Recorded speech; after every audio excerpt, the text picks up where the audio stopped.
பானிபூரி எந்த நாட்டில் பிறந்தது? Option A Pakistan, option B China, option C India, option D Nepal. Your time starts now. Correct answer is option C India.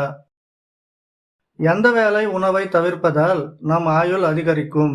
Option A காலை, option B இரவு, option C மாலை, option D மதியம்.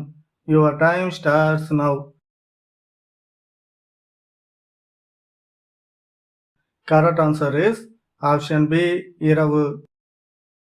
மனைவியோடது எல்லோரும் பார்ப்பார்கள், ஆனால் கணவன் பார்க்க முடியாது. அது என்ன? Your time starts now. Correct answer is விதவை வடிவம். மனிதன் எப்படி உறங்கினால் பல நோய்களின்றி ஆரோக்கியத்துடன் இருக்கலாம்? ஆப்ஷன் ஏ நேராக படுத்தல், ஆப்ஷன் பி வலது பக்கம், ஆப்ஷன் சி குப்பரப்படுத்தல், ஆப்ஷன் டி இடது பக்கம். Your time starts now. Correct answer is option D இடது பக்கம். பெண்களின் உடலில் எந்த பகுதி இரவில் பெரிதாகிவிடும்? Your time starts now. Correct answer is கருவிழி.